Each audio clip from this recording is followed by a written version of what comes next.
तो दोस्तों आज हम लोग कड़वक को पढ़ने वाले हैं। यह कड़वक जो है बिहार बोर्ड की जो हिंदी पाठ्य पुस्तक जो कि दिगंत है, दिगंत भाग 2 के पहले चैप्टर जो है कड़वक काव्य खंड से पहला चैप्टर है, ठीक है। इसके रचनाकार जो है ना, इसके रचनाकार जो है मलिक मोहम्मद जायसी हैं। उनका जन्म की बात करें तो मलिक मोहम्मद जायसी का जन्म जो है वह 1492 अनुमानतः मतलब अनुमान लगाया गया है कि उनका जन्म है जो है 1492 ईस्वी में हुआ है, ठीक है। और उनकी मृत्यु भी अनुमान लगाया गया है कि उनकी मृत्यु जो है 1548 में हुआ था, ठीक है।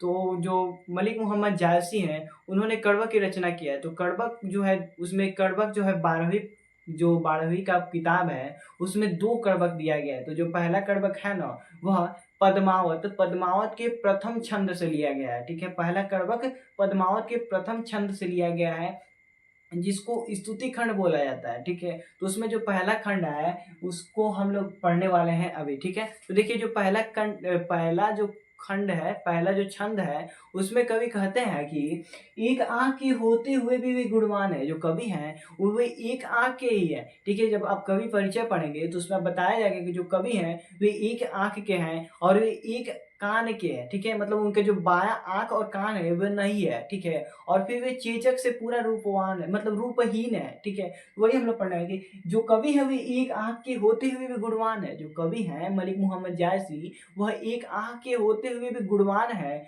और उनकी जो काव्य है, उनकी काव्य को जो कोई भी सुनता है, उनकी कविता को जो कोई भी सुनता है तो वह मोहित हो जाता है, ठीक है। अब देखिए फिर वे बोलते हैं कि उनको ईश्वर ने, भगवान ने उनको चंद्रमा के जैसे तो बना दिया है लेकिन उनको कलंकित भी कर दिया है। मतलब कि उनके पास जो जो मलिक मोहम्मद जायसी है उनको जो है रूपहीन बना दिया है भगवान ने, ठीक है। लेकिन उनके अंदर बहुत सारे गुण डाल दिया है, काव्य लिखने की गुण डाल दिया है, मृदु बोलने की गुण डाल दिया है, ठीक है।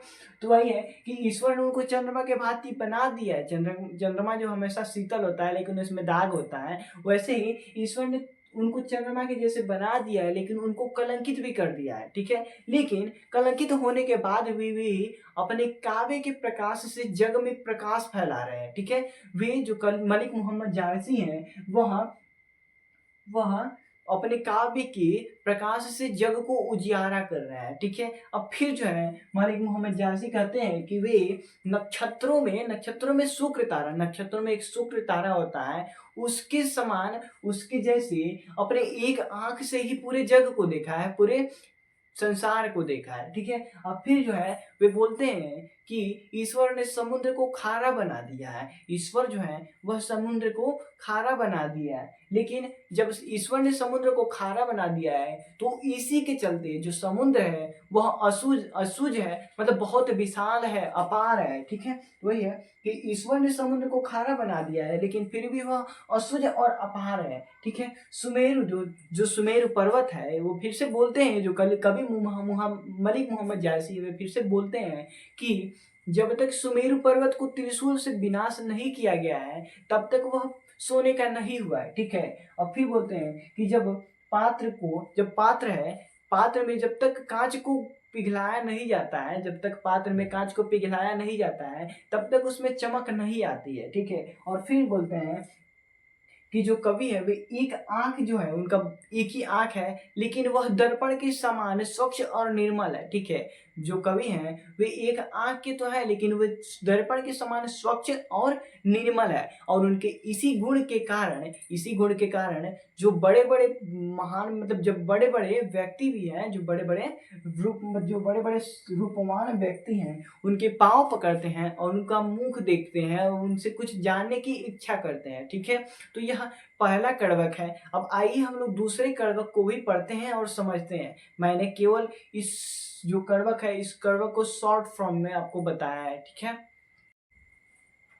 तो यहाँ पर अब हम लोग पढ़ने वाले हैं दूसरा कड़वक, ठीक है। तो ये दूसरा कड़वक जो है ये पद्मावत से जो पद्मावत है, पद्मावत के आखिरी छंद से लिया गया है जिसको उपसंहार खंड भी बोला जाता है, ठीक है। तो इस कड़वक में जो ये दूसरा कड़वक है, इस कड़वक में जो कवि कहते हैं कि वे इस कविता को अपने रक्त की लेई लगाकर जोड़े हैं। मतलब देखिए, ले नहीं, देखिए जो कड़वक है, कड़वक दूसरा कड़वक, उसमें जो कवि हैं मलिक मोहम्मद जायसी, वे कहते हैं कि कविता जो है, ये कविता उन्होंने इस कविता को जोड़ जोड़ कर सुनाया है, इस कविता को जोड़ जोड़ कर सुनाया है। और जो कोई भी इस कविता को सुनता है वह प्रेम की पीड़ा का अनुभव करता है, ठीक है, वह प्रेम के पीड़ा का सुखमय अनुभव करता है, ठीक है। वे कहते हैं कि उन्होंने इस प्रेम काव्य को, उन्होंने इस प्रेम कविता को अपने रक्त की लेई लगाकर जोड़ा है। वे कहते हैं कि इस प्रेम काव्य को उन्होंने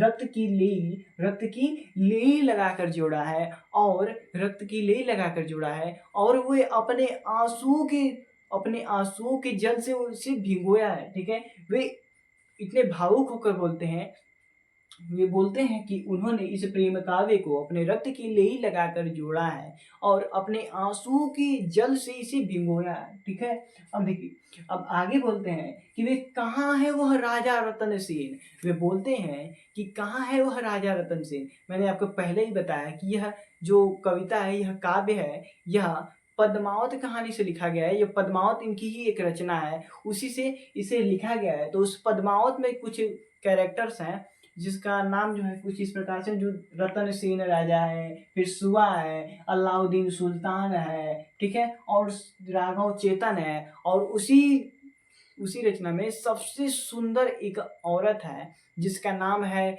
पद्मावती, ठीक है। उसी के नाम पर उस रचना का भी नाम रखा गया है पद्मावत। तो वही कहते हैं कवि कि कहाँ है वह रतन सेन, कहाँ है वह रतन सेन राजा, कहाँ है वह बुद्धिमान सुआ।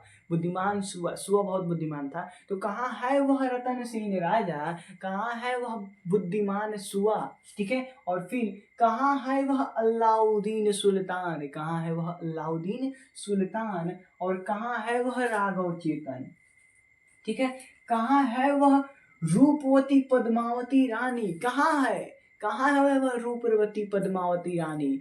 कोई भी नहीं है इस जग में, कोई भी इस जग में नहीं है, लेकिन उनकी कहानी, उनकी बातें अभी भी इस जग में जीवित है, अभी इस जग में है, ठीक है। अब फिर वे बोलते हैं कि फूल मर जाता है, जिस प्रकार से फूल के मर जाने के बाद भी उसकी जो खुशबू होती है वह जीवित रहती है, उसी प्रकार जो महान पुरुष होता है, जो जो कीर्तिमान पुरुष होता है, उसकी प्रतिष्ठा, उसके कार्य के कारण, उसकी मृत्यु हो जाने के बाद भी उसकी कीर्ति, उसकी यश, उसकी नाम हमेशा इस जग में जीवित रहता है, ठीक है। और वे फिर बोलते हैं कि इस संसार में ना तो कोई यश को खरीद सकता है और ना ही कोई इस यश को बेच सकता है, ठीक है। और फिर वे बोलते हैं कि जो कोई भी मलिक मोहम्मद जायसी के काव्य को पढ़ेगा,